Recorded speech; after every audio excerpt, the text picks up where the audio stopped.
In a world increasingly dominated by a single-minded regime, where cancel culture is deployed like an army in search of any disagreement, a figure who defies the norms emerges: Piers Morgan.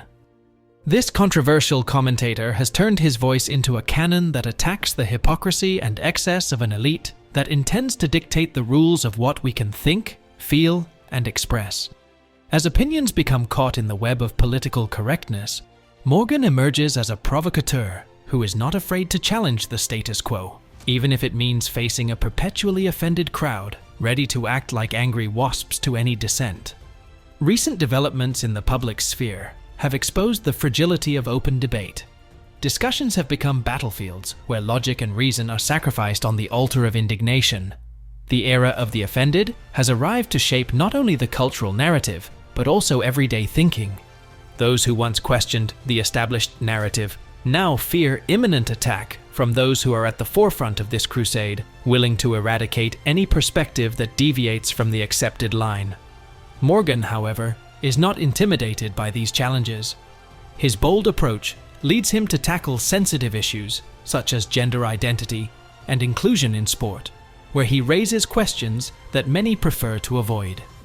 By questioning the logic of allowing biological men to compete in women's leagues, she challenges not only sports norms, but also the ideology that holds that personal identity should take precedence over biological reality. At the crossroads between common sense and woke culture, Morgan highlights the absurdity of a logic that threatens to dismantle the gains made in the fight for equality. The Hollywood panorama, for its part, does not escape his critical gaze. The same industry that presents itself as an advocate for social and environmental justice is mostly a faction that travels in private jets, preaching the reduction of the carbon footprint. With biting sarcasm, Morgan exposes the hypocrisy of an elite that, while offering speeches on sustainability, lives in a world disconnected from the reality that most face. This unbridled extravagance at events like the Met Gala is just one facet of a culture that masquerades as progressive, but actually perpetuates inequalities and contradictions. The tensions are not limited to Hollywood. They have also infiltrated the heart of contemporary society. Social media, in its pursuit of social justice, has created an ecosystem where dissent is annihilated and conformity becomes the norm. Morgan criticizes this trend as a return to a tribalism where differences are not discussed but crushed. This phenomenon, which he describes as a new kind of fascism, endangers the foundations of democracy, which is based on diversity of thought and freedom of expression. With a firmness that resonates with those who yearn for genuine discussion, Morgan issues his challenge: freedom of thought is non-negotiable. In an environment where ideas are threatened, her voice stands as a beacon for many who are tired of censorship and the fear of public judgment. Through his bold narrative, Piers Morgan isn't just pointing out the madness surrounding woke culture. He is advocating for a return to honest dialogue, where every voice, regardless of their opinion, has the right to be heard and respected. As the cultural landscape becomes increasingly complicated, his role as a provocateur becomes a powerful reminder that the value of truth must not be eclipsed by the tyranny of offense. Piers Morgan, therefore, is not just a controversial character. It is a symbol of resistance to a current that threatens to drown the diversity of thought on the altar of political correctness. As the history of contemporary culture unfolds, the echoes of the struggle between free speech and cancel culture resonate strongly. Morgan, with his provocative and direct style, has become a spokesman for those who feel that their opinions are being silenced. Every time he challenges the politically correct mafia, he does so from a deep conviction, the belief that every individual should have the right to articulate his or her perspective without fear of reprisals. The dilemma in which modern society finds itself is palpable. In a time where words can be both weapons and shields, the boundary between respect and offense has become blurred. Morgan, however, doesn't hesitate to cross that line if necessary. His arguments about gender identity and biology in the field of sports, for example, are not merely provocations. They are called to reflect on the nature of competition and equity.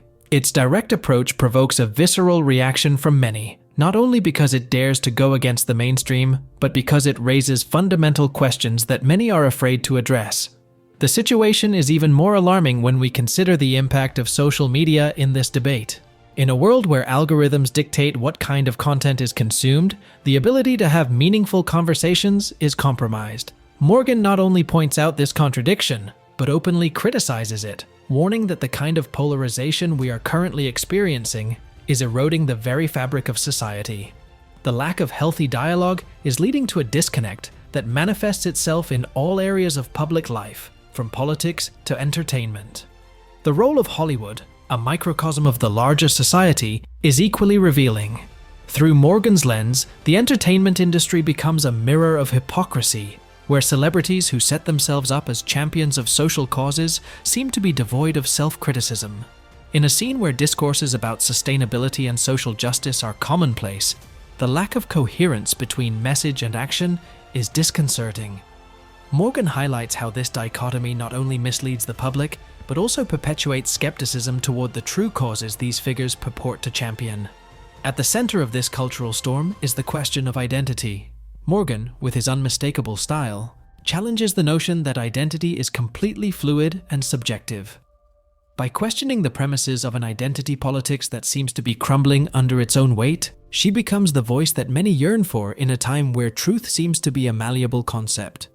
This kind of sincerity is refreshing, even revitalizing, in an age where politeness has become a yoke that many feel they must carry. Piers Morgan, with his unvarnished approach, not only seeks to dismantle ideologies he deems harmful, it also appeals to a sense of collective responsibility. It reminds us that true freedom of expression involves not only the right to speak, but also the obligation to listen and consider other perspectives. In a context where nuances are lost and shouting replaces conversation, its presence becomes a necessary antidote to the toxicity of modern debate. Thus, while the culture of awakening continues to shape the landscape of society, Morgan remains steadfast as an advocate of individual expression. He confronts critics and dares to ask what many fear: how far are we willing to go in the name of inclusion? As the line between respect and censorship becomes increasingly tenuous, your message becomes even more relevant. The challenge is not just how we deal with differences of opinion, but how we cultivate an environment where genuine dialogue can flourish. The backdrop of this narrative unfolds in iconic locations, ranging from the lavish halls of the film industry's awards to the lively television sets, where discussions about what it means to be inclusive become a battleground. Imagine, for a moment, a glittering Met Gala, where stars glide down the red carpet, wrapped in extravagant outfits that defy all logic. This event, which should be a tribute to fashion and creativity, becomes a showcase of hypocrisy, where the world's most influential figures present themselves as defenders of sustainability, while their lifestyle, full of private jet flights and ostentation, openly contradicts their proclamations. Morgan, in his role as commentator and critic, does not miss the opportunity to point out this discrepancy. With a mixture of irony and wit, he denounces how those who try to set the tone for how we should live are often the same ones who benefit from a system that not only ignores, but despises the consequences of its actions. This hypocrisy is not limited to a single event. It runs like a common thread throughout the pop culture narrative, where celebrities, with their glitz and glamour, often become the mouthpieces for ideologies that seem disconnected from reality. In a tone that defies complacency, Morgan delves into the debate over gender identity and sport. We envision a studio full of bright lights, where the tension is palpable. As he raises the question of whether a biological male can, simply by identifying as a woman, compete in women's leagues, the room erupts in murmurs. Opinions are divided. Some applaud his outspokenness, while others accuse him of being insensitive. However, his stance, far from being an attack on trans people, focuses on defending what he considers fair competition.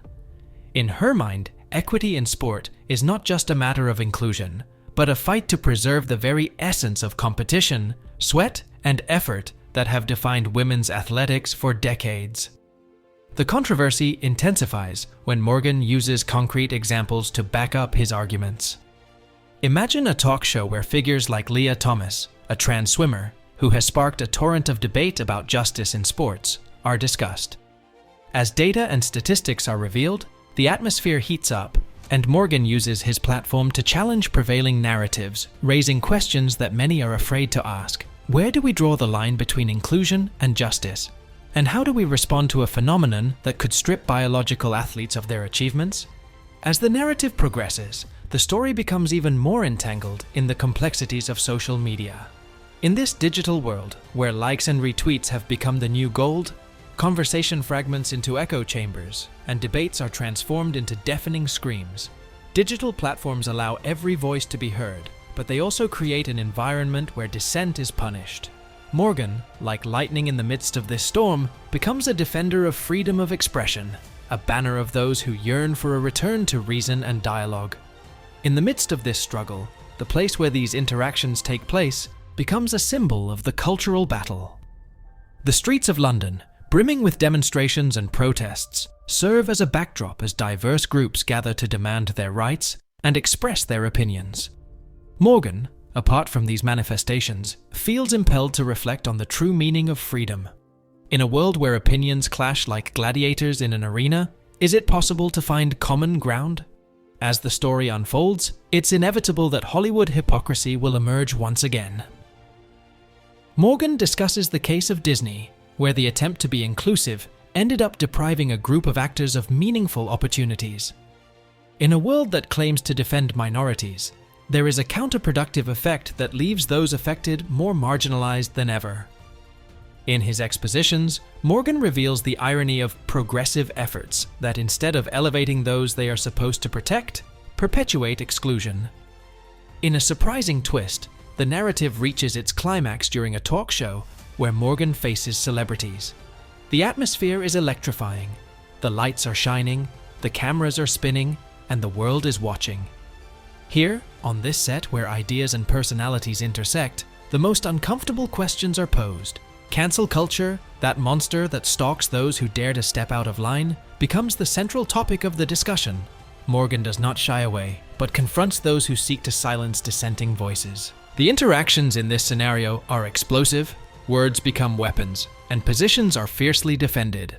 The culture of awakening, which was once presented as a liberation movement, is now exposed as a system of control, where discourse is threatened and diversity of thought is repressed. With each argument, Morgan dismantles the dominant narrative, reminding his audience that the essence of democracy lies in the ability to debate and disagree. At the end of this journey, through controversy, the story culminates in a moment of reflection. Morgan presents himself not as the savior of free speech, but as a catalyst for a necessary dialogue. By addressing issues that many choose to ignore, she becomes a voice in the midst of the noise, a reminder that diversity of thought is essential to the advancement of any society. With every word, every provocation, and every challenge to normativity, Piers Morgan continues his fight in a world where voices are drowned out and ideas clash. The story does not end here. It is a chapter in the eternal search for a balance between freedom and responsibility, a search that will undoubtedly continue to capture the attention and interest of the public for a long time. The stage is filled with tension, and the audience's gaze is focused on Piers Morgan, who, with a mixture of confidence and defiance, holds the microphone like a gladiator in the arena. At this critical point in his career, he feels more than a commentator. He feels like a defender of reason in a world that often seems to fade into the fog of confusion and extremism. As the set comes to life, Morgan is confronted with prominent pop culture figures, each representing a different facet of the current cultural discussion. Among them is a renowned actress who has spoken openly about her support for progressive movements, and a former athlete who has criticized the inclusion of trans athletes in women's competitions. The conversation becomes intense, and the atmosphere becomes charged with electricity. "Isn't it ironic," Morgan begins, challenging the prevailing view, "that in our quest to be inclusive, we are marginalizing those we have promised to protect? Shouldn't women's struggles in sport be respected?" The silence is deafening as the actress, visibly uncomfortable, tries to refute. "Inclusion does not mean exclusion, Piers. We need to adapt and evolve," he replies, his voice somewhat hesitant, yet determined. Morgan, however, does not stop. But at what cost? The essence of sport is fair competition. It's not about closing the door to anyone. It's about making sure everyone has an equal opportunity to compete on a level playing field. As the words flow and passions run wild, the TV show becomes a microcosm of today's society. Viewers, both in the studio and at home, feel immersed in a dialogue that transcends mere discussion. It's a topic that touches everyone, a debate that affects their lives directly, whether it's through their children playing sports or their own understanding of what it means to be inclusive in an increasingly complex world. The conversation expands to include cancel culture. The idea that one can be cancelled for expressing an opinion that defies the norm is, in itself, an attack on free speech, Morgan argues, staring at his interlocutors. If we can't discuss ideas openly, where is the progress? Isn't it the confrontation of ideas that leads us forward? The resounding applause of the audience supports his position. Deep down, there is a palpable desire for a return to civilized dialogue, where differences are addressed with respect and consideration, not with fear and retaliation. However, the real drama doesn't just happen in the studio. Off-camera, social media explodes. Hashtags become a trend, and comments flow like a torrent. Morgan's defenders celebrate him as a free speech hero, while his detractors accuse him of fomenting hatred and division. Online conversation becomes a battleground, with memes, quotes, and clips from the show being shared and reinterpreted. Meanwhile, Morgan becomes an object of study for scholars and commentators who analyze his approach as an example of resistance in the face of growing polarization. Some argue that his aggressive style can be divisive, but others see it as a necessary respite in an environment that tends toward conformity. For Morgan, the reaction is proof that he's tugging at heartstrings in the collective psyche, and that's in some ways his mission. Controversy seeps into the streets, where activist groups organize to voice their support or opposition to Morgan's statements. In central London, marches are becoming more and more common. Banners wave with messages of support for inclusion and diversity, while others call for justice for athletes who feel they have been stripped of their achievements. Morgan, in one of his appearances, joins a demonstration to listen and dialogue. It does not seek confrontation, but to understand the different perspectives at play. Interviews on the street reveal a diversity of opinions. A mother of a young athlete expresses her concern. "I'm not against trans people, but what about my daughter's opportunities? She's worked hard to get to where she is." A young activist, on the other hand, says, "Inclusion is a fundamental principle. We cannot go backwards. Diversity is what enriches our sport." This mix of voices illustrates the complexity of the issue and the urgency of an open dialogue. As the debate continues, Morgan reflects on his role. He does not seek to be an antagonist, but rather a facilitator of dialogue, a bridge between conflicting positions. In their minds, every discussion, every confrontation, is an opportunity to grow and learn. The series of shows concludes with a live special, where Morgan invites those who have been affected by his words, including athletes, activists, and pundits. A forum is organized where everyone can share their story and perspective. In this space, the tone changes, emotions are running high, but the will to listen and understand prevails. The program ends with a message of hope. True inclusion is not about silencing others, but about listening to their stories, their struggles, and their triumphs. Only in this way can we build a fairer world for all. With the closing of his program's cycle, Morgan becomes a symbol of broader change. His provocative, if controversial approach has sparked a necessary debate in a world that often feels divided. Meanwhile, the impact of his words is felt not only on television, but in popular culture, where others are encouraged to speak up and question, even if it means risking being misunderstood or attacked. Piers Morgan's story is a reflection of the current struggle for freedom of expression in an era of polarization. Her journey, full of challenges and triumphs, is a testament to the power of dialogue and the need for an ongoing commitment to truth, justice, and empathy. As she progresses in her career, it becomes clear that her role in this narrative has only just begun. The search for a balance between freedom and responsibility, inclusion and justice, is a struggle that will undoubtedly continue to captivate and challenge society.